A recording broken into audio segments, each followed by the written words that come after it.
And welcome to the American Churchman podcast, where we encourage Christian men to take responsibility. What do Christian men make? They make lots of things. They make culture, they make babies, they make money, but all of the things that we make to glorify God. That's the point of this, and we want to encourage you. So I'm your host, John Harris, and we, as always, have my co-host here, Matthew Pearson. Hey, Matthew, how you doing? I'm doing good, John. I'm doing good. Life is busy and crazy, but I'm just more than happy to be here. We're both flustered, and people could probably tell. I look like Scruffy John with my hat here. I was actually just in line at the post office last minute trying to get the date stamped on my tax returns to make sure that I don't get a penalty. I shouldn't be this last minute on it, but it worked out that way. So, yeah. What about you? You got stuff going on this week, right?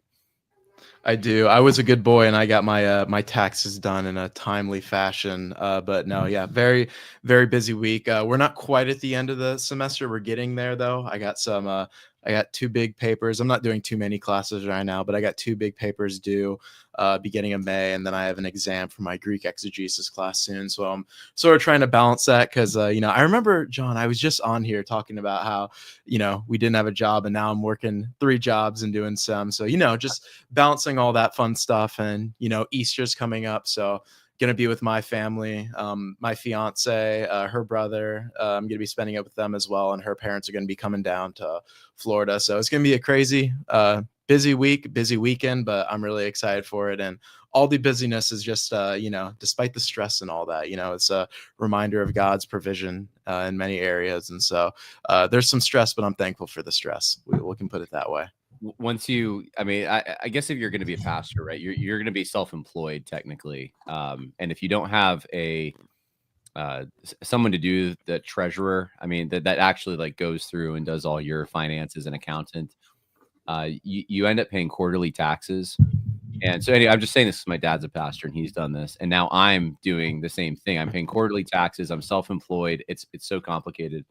And it's like, you feel an extra dose of 1776 on days like this. I'm just kind of like, man, this is ridiculous. But oh, man. I preached last Sunday, and it was Palm Sunday, and so I wove that into the message.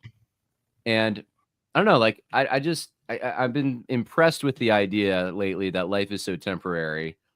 We only get such a short time. It's a breath, and God wants us to orient ourselves I said it like George W. Bush. Orient ourselves to the higher things. And Holy Week is a week for that. And now that taxes are out of the way, hopefully I can do that a little more prudently. But isn't it like that with holidays, though? Christmas is the same thing. Like, that's the time when we go to church and we talk about reflecting on these divine truths. And then it's like trying to run here, run there, get ready, make food. But we do need that time. So hopefully you can get that time. I know I'm looking forward to having some time myself to reflect. Do you have any traditions in your family before we get into this? I'm just kind of curious. I was thinking about that before the show. Like my wife and I were talking about it, and like, what do you do for Easter? It's a little different than Christmas or even the 4th of July. You have the eggs and stuff, right? But that's more of like the cultural kind of, that's not the religious side of it. What do Christians, other than the normal liturgical things, I guess, maybe we can get into that a little. Like, what do they do? What do you do in your family? So my mother every year will make a birthday cake I'm thinking of Christmas now. Birthday cake for Jesus. Yes, See, this is why my brain is fried.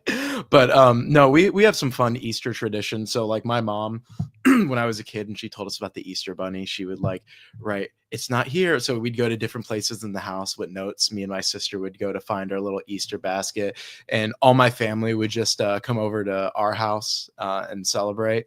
And, someone would make a ham, someone would bring this. I have an uncle that is Cuban. And so him and his wife always bring Cuban food. So, a little Tampa thing there. So we have our fun little quirks, and we've kept that up every year where we just have just mainly family get-togethers, going to church in the morning. Rest of the day is with family.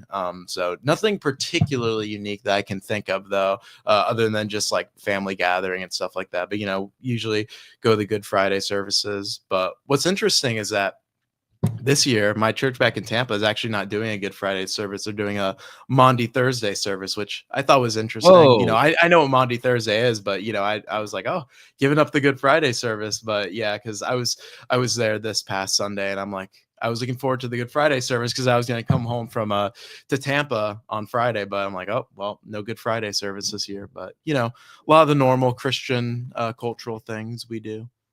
Yeah, dress up, right? That's one of the things we've kept. And people who don't normally go to church end up coming to church. It's interesting they're doing Monday, Thursday instead of Good Friday, though, because the churches that do Monday, Thursday generally are more high church liturgical, and they're definitely going to do Good Friday as well. But my mom grew up in that. She's had a Lutheran background, so she did Monday, Thursday. I think each day of Holy Week there was something, and of course I'm pretty sure they did Lent, or maybe, I could be wrong about that. I don't think that's unique to Roman Catholics, though.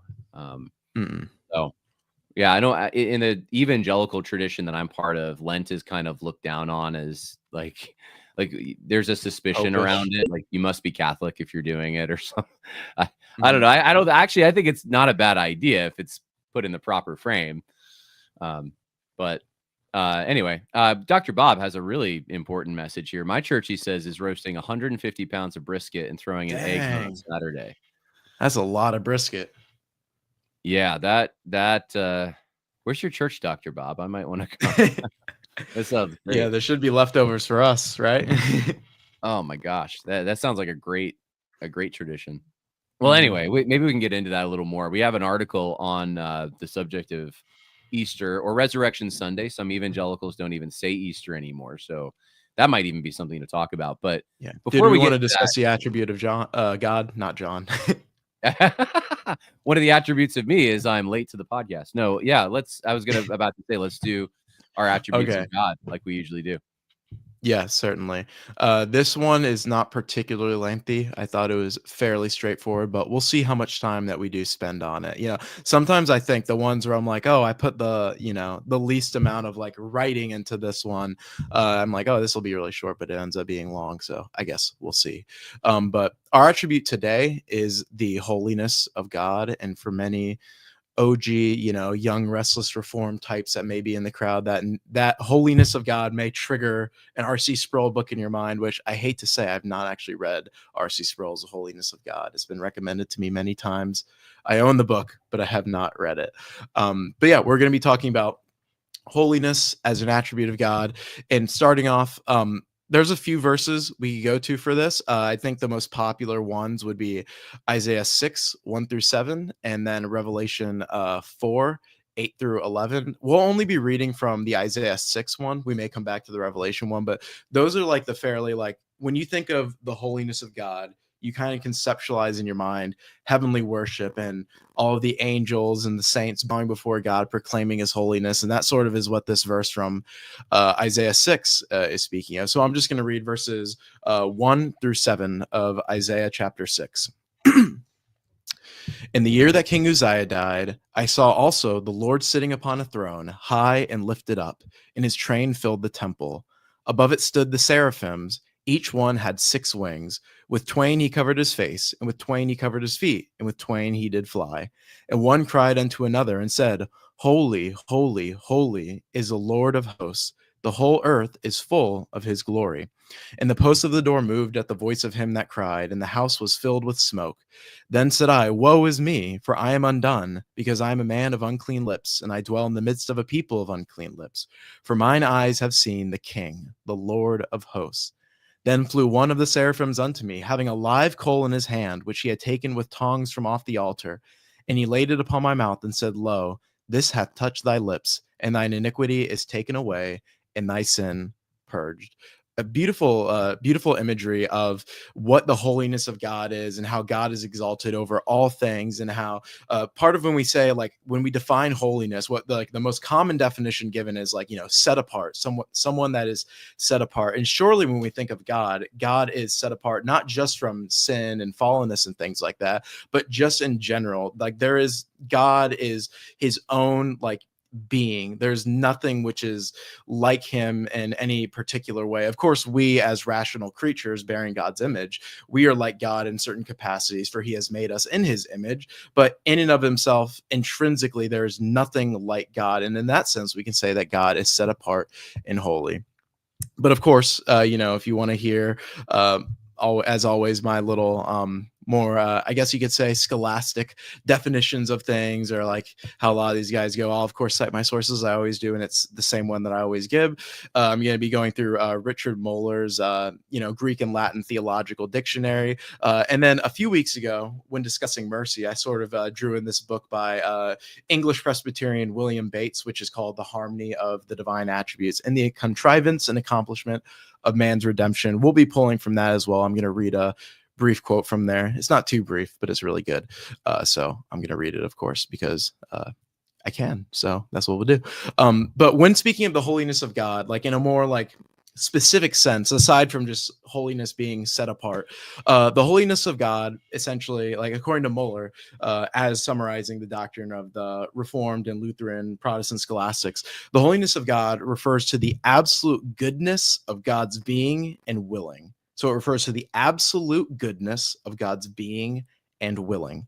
This holiness can be spoken of both in regard to God intrinsically, referring to the essential goodness and righteousness of God's. In other words, like what makes God God, all that is in God is God. God is essentially good. He is essentially righteous. And so by speaking of God as holy, you're predicating of God the fact that he is essentially good and righteous. But it could also be spoken of extrinsically and referring to the goodness and righteousness of his own divine will towards creatures, specifically and particularly in calling all rational creatures, that is men made in his image or the angels, to be holy as he is holy. This holiness can also be described not just positively, but negatively, in that it is what it distinguishes God from all that is sinful and tainted within the created order. And so, like I said in the very beginning, when we think of holiness as being set apart, that negative definition really plays into that, because part of what it does is it sets apart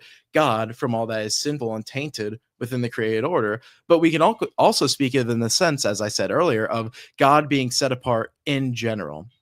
Quite a few years ago, not like that long ago, like I'm speaking of like the late 2000 teens, there was a book from Michael Heiser that came out called The Unseen Realm. And when this came out, I was eating it up. I thought it was the coolest thing, but I kind of thought it was the coolest thing for wrong reasons, just because I got off on scandalizing normie evangelicals by saying, like, did you know when the Bible speaks of there being multiple gods, they're real gods. They're not just false idols or whatever. And essentially, like, the thesis of Heiser's book is that, when the Old Testament speaks of the various gods, that's referring to members of God's divine council, like the angels, that either like remained in place or that fell away, such that when we read about the false gods, these are real entities which like are actually demons. In every evangelical or Roman Catholic or Eastern Orthodox or whatever other flavor of Christianity you want to talk about, they all affirm this. But part of the reason the book was scandalous is because Heiser's thesis is like he wants to call them gods, like he wants them to be lowercase g gods. And the difference between capital G God and these lowercase g gods is that, we still can retain some form of monotheism because this God is distinguished from all the others. But part of the confusion from this book is that there's almost a sense in which, like, it is true that the Hebrew Elohim is translated to be, it can talk about God or it can talk about gods.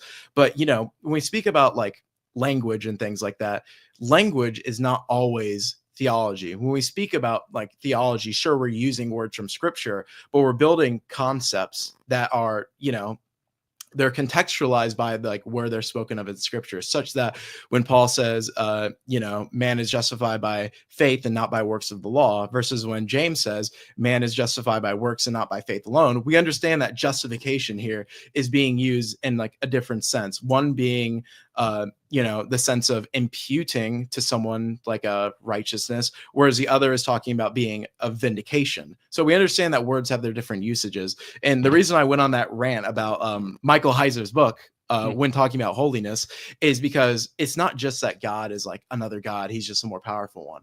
God is entirely apart from all of creation, entirely transcendent, entirely above, entirely eternal, entirely distinct from all things, such that he alone is truly holy. And because man is created in the image of God, because the angels are also rational creatures who, this is controversial. Some people say they're made in the image of God. Others say they're not. I'll let the listeners decide on what they feel about that. But all rational creatures that bear God's image are in some sense called to be holy, to imitate God. We're to be like God in some way or the other. And that's part of what the process of sanctification is remember our very first definition of holiness, the holiness of God refers to the absolute goodness of God's being and willing.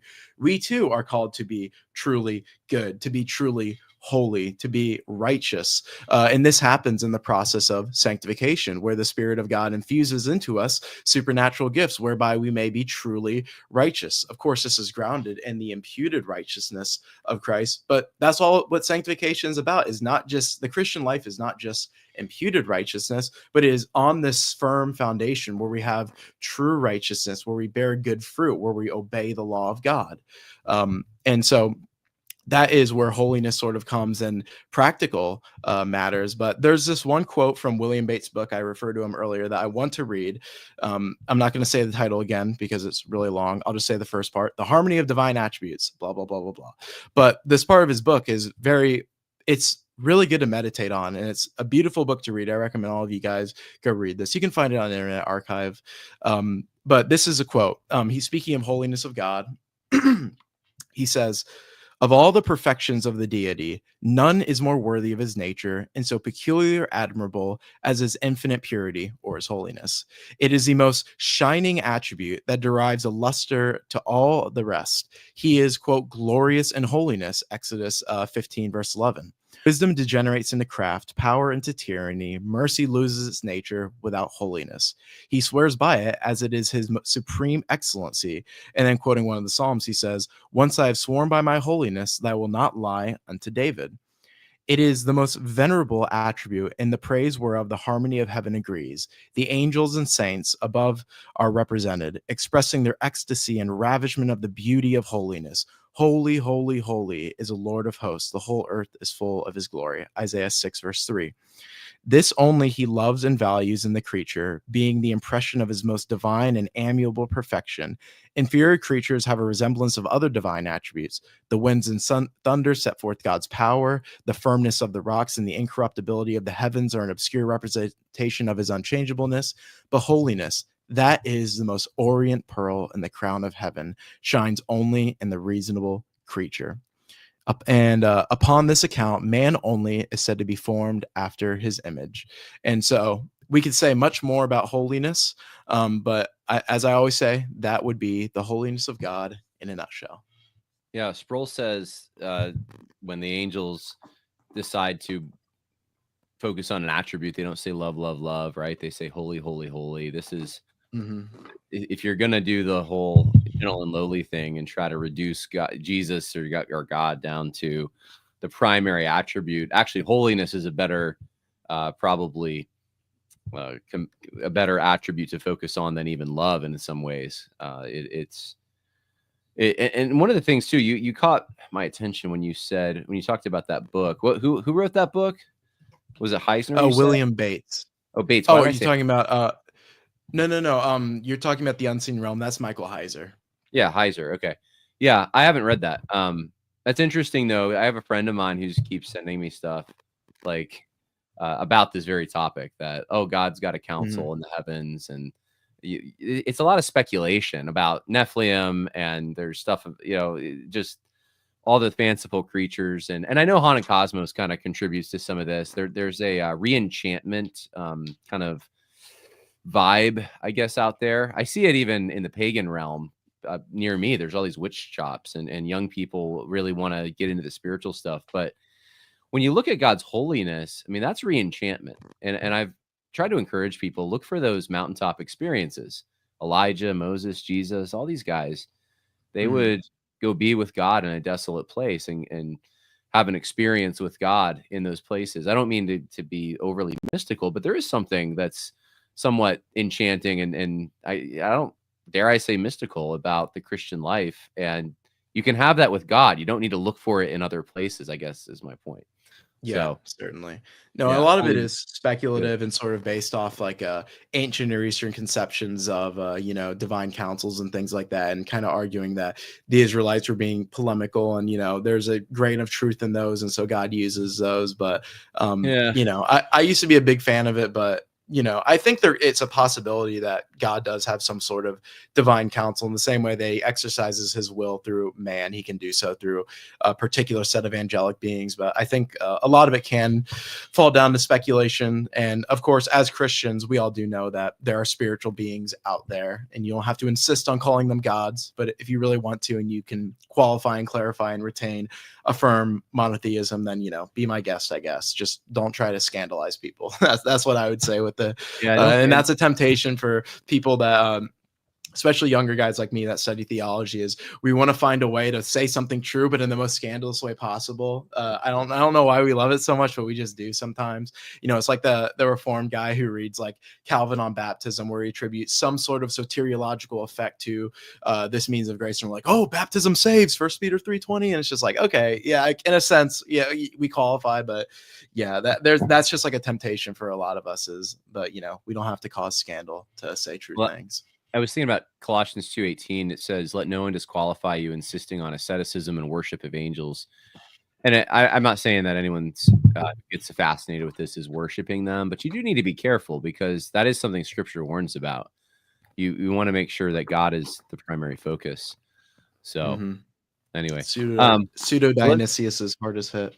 Let's talk about Easter a little bit. We got a article here on the Truth Script website, and let me see if I can show everyone what we're looking at.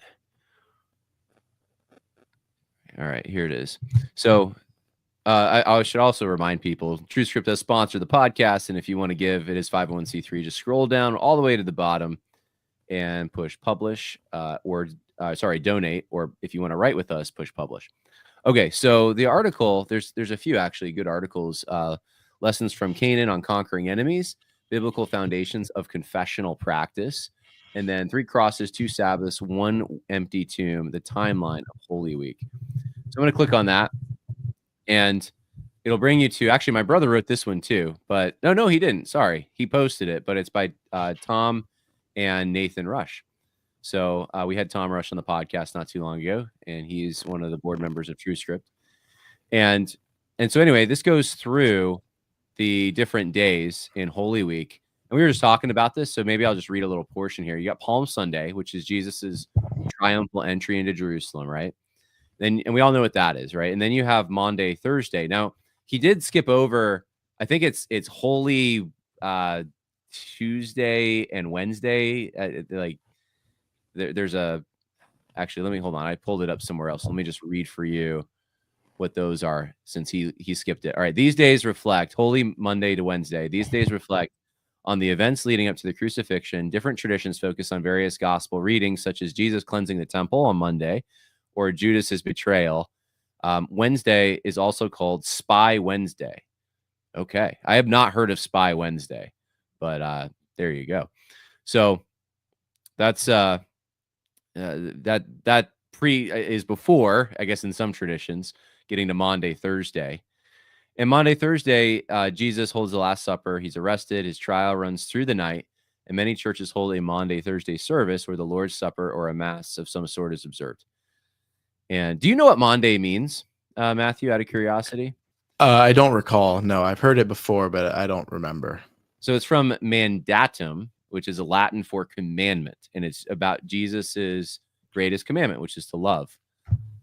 And so the new commandment that he gives to us, that's what Maundy Thursday is about. And we have Good Friday. I didn't know either until I looked it up, so don't feel bad. Or at least I forgot it. And then Good Friday, obviously, is the most solemn day. Jesus is before Pilate. He's crucified between 12 and 3, and his body's buried before 6. And many churches hold Good Friday services in which the 7 last words of Christ, his sayings from the cross, are given special emphasis.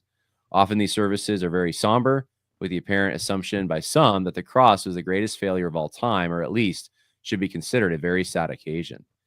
I don't want to pick on the guy. I might have already said it on the podcast. There was someone recently, though, it was saying Jesus, he was a failed political leader because he died and stuff. And so someone in our circles who's should know better. Anyway, he did not fail. Good Friday is not a failure. And then Easter Sunday, and that is a celebration of the resurrection. So some people call it Resurrection Sunday. Does your church call it Easter, or do you guys call it Resurrection? We call it Easter Sunday, my home church in Tampa. Yeah, I think most churches do, but it's actually a little taboo at my church to call it that. Like it's seen as kind of like a pagan thing. And I don't know that I agree with that. I'm fine calling it Resurrection Sunday. Totally fine with that.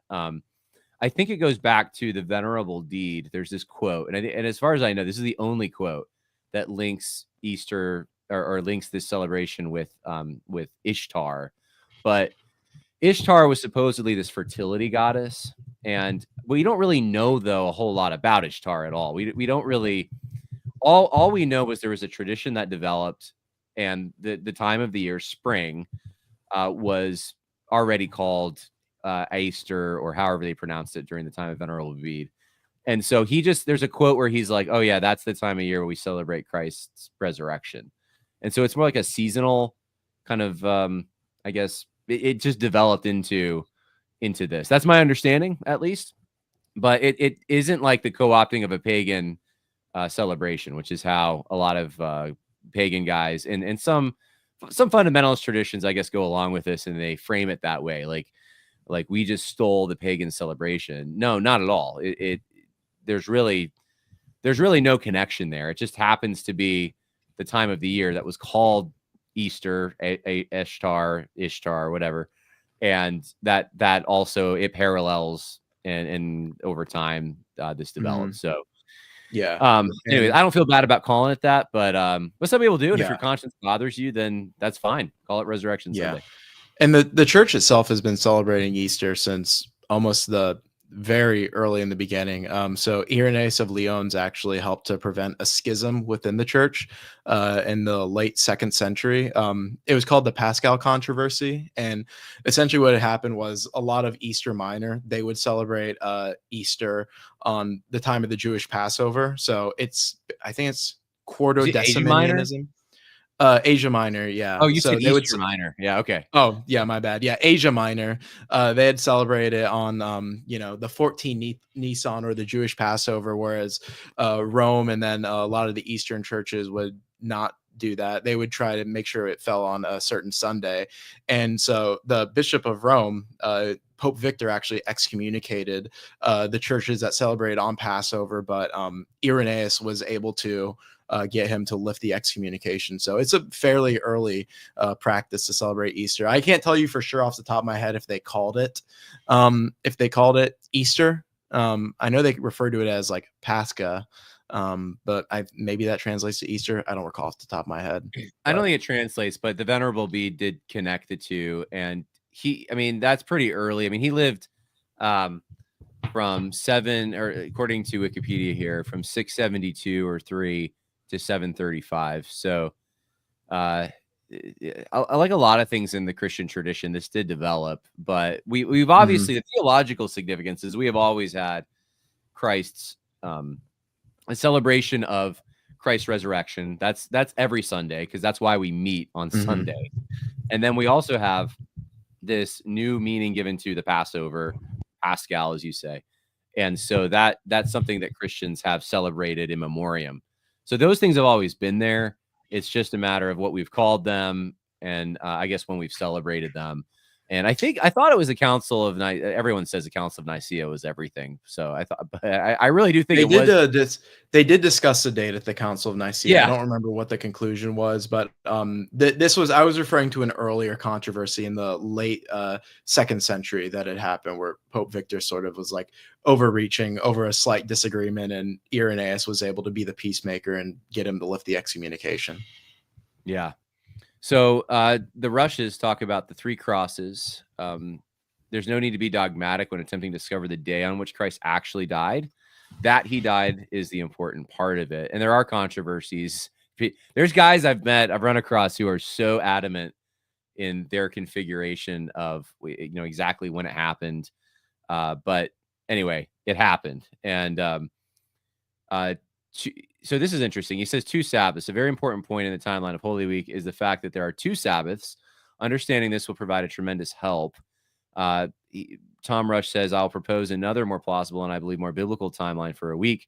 But first, we need to get to some preliminary and foundational issues. So the Jewish calendar is generally believed that Jesus died in the year 8030, give or take a year or two. The Jewish calendar operates off a lunar month, which with special emphasis on the seasons of the year in which the various feasts of the Old Testament were set. And in the modern world, especially the West, we operate on the Gregorian calendar, which was established in 1582. So converting dates and days, that's, I guess, a problem. But he said that God sets the feasts and holy days of convocation in Israel to be observed in their seasons. And since the calendar was lunar, the Jews had 12 months rotating 29 or 30 days. That means 354 days in a year. Consequently, adjustments had to be made, and a leap year was observed 7 out of every 19 years, wherein a leap month was added. And by observation, we mean that a new month started when the 2 credible witnesses could testify that they had seen the first silver of the moon in the night sky. The shofar would be sounded, and all would know that a new month had started. A leap month would be added when the priest would go outside and realize that it wasn't spring yet, and therefore not time to observe Passover. And then, so these are, I guess, just methods he's talking about in trying to like reconcile these dates. So that's the observation method. The arithmetical method, he says, is the Sanhedrin developed a mathematical formula to determine the calendar. Their secret was discovered and published in 8358 and became the customary way of determining leap years. The problem in going backward from 8358 with conversions to Gregorian calendar dates is problematic and can only be done with best guesses. So we have these. This is something historians deal with all the time, going back into the past, especially with different peoples. You don't think about it because we're so used to Sunday, Monday, Tuesday, Wednesday, Thursday, Friday, Saturday, but this was not always the case in every civilization. And so trying to transpose, especially when you have centuries of time between you and previous dates, transpose like what day of the week was it in our conception can be a difficult thing. He talks about the Jewish day. Another important preliminary issue is that how Jews reckon days, right? They start at 6 p.m. around, it's the evening, basically, is the beginning of the day. Whereas for us, that's morning. And so I actually, this is funny, and this is a side comment, but the Seventh-day Adventists, or the guys who are really adamant about Saturday worship, I don't know that I've met any of them who are, like, if that's what they believe, like, do they actually start it the night before? That's a pretty uniquely Jewish thing. But anyway, so anyway, he goes through, I'm not going to read all of this, but he goes through the math, as we say, and then gives us the timeline of events. So I'm going to skip over some of the math and just give you like the solution here. So Friday preceding Holy Week, Nisan 8, begins Thursday evening. John tells us that Jesus was in Bethany, just 2 miles from Jerusalem, 6 days before the Passover. So Passover is on the 14th, so he arrived on the 8th. And this culminates in all these events that lead up to the crucifixion and resurrection. Saturday proceeds, so this begins Friday evening. We don't really have any information. He was probably resting at that point. And then obviously that's the custom on the Sabbath. And then the first Sunday of Holy Week, Nisan 10, this was an important day in preparation for the Passover. This is the day that Christ made his entry into Jerusalem, and we celebrate that on Palm Sunday. So I'm going to skip over some of the theological stuff here. I would recommend, if you're really interested in this is a really good piece. Check out truescript.com and actually go read this piece so you'll understand better the events that led up to the resurrection. You got Monday. Jesus rests through the night in Bethany and re-enters the city of Jerusalem on Monday morning. On his way back into the city, Matthew reports that he found a fig tree with no fruit. and he curses the tree, it withers, and he uses this as an opportunity to teach them about faith. And it's just, I can't imagine. Jesus is like, he's focused on his goal. He's teaching people, knowing what's about to take place. It's just incredible, remarkable to me. So Tuesday comes. All right. So Jesus is already, going at it with the scribes and Pharisees on Monday. Then Tuesday comes, and he has a long day of teaching. He confronts the religious leaders. And let's see, he returns to Jerusalem, and they enter the city. Peter notes that a fig tree is further withered, and Jesus reminds them of the power of faith again. So Jesus is teaching his disciples, prepping them for what's about to happen. And then you got Wednesday, and that begins, obviously, from our perspective, Tuesday evening. Jesus returns to Bethany and is invited to dine at Simon the leper's house. And this is a chart that Tom made, just correlating the synoptic gospels with John here, and reconciling them. So there are different events. John has a different focus, so he is focusing on different things. And I don't know what you think of this, Matthew. I don't know if you had a seminary class on this, but some people, I tend to agree with this, but I know there's discrepancies. Some people think differently, that John's not necessarily sequential, that the synoptics are more sequential. That's a very common view. I don't know, have you had surveys on this at all? No, I haven't taken any gospel classes just yet. So, but I do look forward to sort of exploring those issues there. But back when I was like in middle and high school, I kind of looked into a lot of this, but that's just passed so far back. So I'm just like, if I see something like that and it really bothers me, it pricks me, I'll look into it. But I have not looked into these alleged discrepancies much. So. Yeah, because the issue is there's some similar things described, and so it's like, well, was he at Mary and Martha's house, or was he at Simon's house? Because in both cases, there's oil poured on his feet. In one case, Mary wipes his feet with her hair, and then, is that enough to establish a connection? And Tom points out, not really. There's actually some differences here.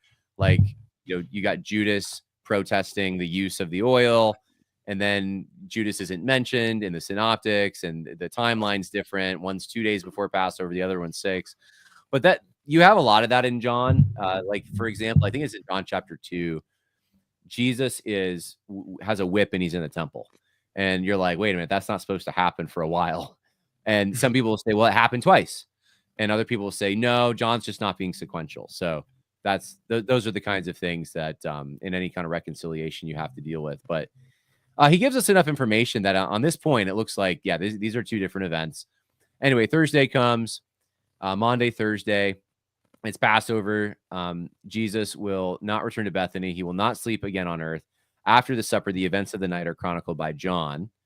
You have the Last Supper, then the Garden of the Gethsemane, betrayal, arrest, trial. And I mean, Jesus is just sleepless, exhausted. He has multiple trials. And then the Via Dolorosa, where the way of suffering, he takes his cross and goes to be crucified. And then, we will be celebrating this, but we will be, my church is a very somber tone on Good Friday, but we will be, it's a funeral service essentially. And then it is finished. And then Easter, Easter morning, the resurrection. And I'm going to skip over a bunch of this, but Tom gives a really good timeline here, and his son. And I would just encourage you, check it out. It's a good piece. And that's the kind of stuff we're putting out there at TrueScript, stuff to help the church. And without the liberal junk you'll get from the Gospel Coalition or other websites like that. So I've been talking for a while. We've been going about 40 minutes. Let's take questions. And while I'm looking for those, anything you want to add, Matthew? I have nothing else. Nothing further to add, John. That was good. All right. Well, Dr. Bob has something to add. He says, Paraskeu. I don't know what, it's a diphthong, I think. Paraskeu is the technical term for Friday in the Greek language. Christ died on Friday. Huh. If I knew it, I forgot it. And the Jehovah's Witness Memorial Supper apparently was this past Saturday on 14th Nisan in the Jewish reckoning. It is their only real holiday. I went to an observance. Wow, I did not know that. because they don't celebrate anything. So they do celebrate that apparently. Interesting. So, yeah, I think that this is the most important holiday on the Christian calendar. This is more. I like Christmas because of all the traditions and stuff, but this is technically, I think, more important than Christmas. Like, it's the day. And one of the things I also forgot we do at my church too is the sunrise service. I don't know if you guys do that. No, we don't, but that sounds really nice. Yeah, there's an older lady. She died at 105. That's how old she was when she died. And she died in 1995. So is that before you were born? It was, yeah. I was born 2001. I was only a few months old for 9/11. Yeah, well, she was born. Yeah, so I think she was 105 or maybe she was 101. Now I'm blank. She was over 100. I know that. She was born in the late 1800s. I remember her, and she grew up in, like, there weren't any automobiles. It was horse and buggy. It's just amazing connection to the past. Mm-hmm. But anyway, we go to her grave, have a sunrise service, and that's kind of like part of what we do. Usually go back to the church. There's like a breakfast or something, and people bring strudel and things like that, and then and then we celebrate, and people dress up. Usually there's special music, and then in the afternoon we're with family. And we don't do at Christmas we have gifts. We have, like, I think a lot more things that surround that whole holiday, but I think that it's really good to take this seriously as Christians. Like, it is our big holiday. It really is, to celebrate the resurrection. That's the whole point. Yeah, certainly. So anyway, I encourage people out there, if you never took it that seriously, then take it seriously. Develop some traditions with your own family. Maybe tap into some liturgical stuff. I know my Book of Common Prayer here has a lot of readings this week. We'll put it that way. I have the 1662 facsimile, and there are a lot of readings for every day this week. So tap into some of that stuff. And if you're a father, this is our point, right, at the American Churchman. If you're a churchman, then lead your family in that this week. Make sure you're not just in church on Easter Sunday. Make sure you're in church on Good Friday, or in your case, Matthew, Monday, Thursday. I think that's really important. Well, if there's anyone that has questions, now is the time to get them in, or comments, because we're going to be ending the podcast here soon, maybe a little earlier than we usually do. And that's partially because Matthew and I have a lot going on, but I don't want to skip out on anyone who has legitimate questions or wants us to address anything. So yeah, I think maybe everyone else, I don't actually see a lot of comments. I think everyone else is trying to rush to get their taxes done. You should have seen the line at the post office. It was insane. I can imagine. Sounds brutal. I waited there like an hour, I think, just to send my 2 little envelopes off. But anyway, Bernard says The Life of Christ in Stereo by Johnson M. Chaney is a book that harmonized the 4 Gospels into one story. I have heard this book praised so much. Have you ever seen this book, Matthew? I don't have it, but I've not. No, I haven't seen that. The only book that I can think of that harmonizes the Gospels is Augustine's work, where he just tries to harmonize and, like, smooth out what appears to be discrepancies. But I haven't heard of that one. No, The Life of Christ in Stereo. Life of Christ in Stereo. Yeah, it's an old book. It's hard to get, I think. So I'm looking. It looks like it's been out of print since like 1984. But I have heard of this book though, and I've never read it. But it's funny that Bernard brings that up. So yeah, if you want to, it is on internet. It is on archive.org for those who are interested. I find that hard to use, but yeah. Oh, it says limited preview. You could probably, like, just get an account to borrow the book, but yeah, it's there. Or download. Maybe some of them let you download the text, and you can, with AI now, you can just have it play back to you. But yeah, the charts in gospel harmonies definitely help. I don't know if this has those, but just looking at the references side by side, atheists love to attack the Bible based on these things. They say there's these discrepancies, but these gospels are able to be harmonized. It's not there really aren't any real discrepancies that can't be somehow explained. So it's important. Yeah. But the one last thing too, I just remembered this this is just free advice out there for anyone who's wanting to kind of celebrate Easter. celebrate Resurrection Sunday. There's two films that I know. I don't know if they still air them. I think CBS or maybe ABC. ABC was airing the old Charlton Heston, the Ten Commandments, which isn't quite biblically accurate. But if you go into it knowing that it's not quite biblically accurate, I think you can appreciate it. But there's another movie that I think is really, really good for this time of year. And in fact, I was just thinking yesterday, like if I have any time this week, I really want to try to watch it. And that's Ben-Hur. It's an old movie. There's a new one. Don't bother with the remake. But the old it's also Charlton Heston from like 1960 something. But it is a tremendous movie. I think it is my favorite movie, and it is a really good film to focus your mind on the crucifixion and just the events of this week. So that's a free one. And one of the cool things too is you never see Jesus's face ever. Every shot of Christ is from behind, or from, it just shows like a in the distance, or maybe his legs or something. Never shows his face, the actor who plays Jesus. I kind of like that. I think it's a really cool effect, and I don't know how I feel about showing Christ anyways. I don't know how you feel about Matthew. I saw someone complaining about that on Facebook though, saying it's idolatry. I don't know about that, but it is. Yeah, I'm a like Presbyterian who doesn't take exception to that part of the standard. So I Okay. also am not a big fan of it. But better to not show. That's another podcast topic though. There is this kids cartoon, King of Kings. I don't know if it's any good, but it's out there right now too in the theater. I noticed when I was driving today. There's like I guess a story of Jesus. So I was like, oh, that's interesting. But anyway, all right, one more comment and then we'll end.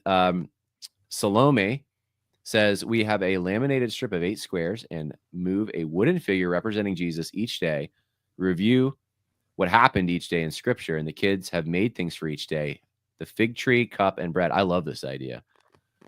This is like the liturgical, or what do they call them? Those countdowns to Christmas where a kid gets like a toy or something. Mm-hmm. Doing it with Resurrection Sunday, that'd be great. I love that. All right. Well, if you want, like I said, to donate to TrueScript, or if you would like to publish with us, we would love that. Go to TrueScript.com. You can also go to theamericanchurchman.com and get the link to the audio version of the podcast. And we will see you next week. God bless. Take care, y'all.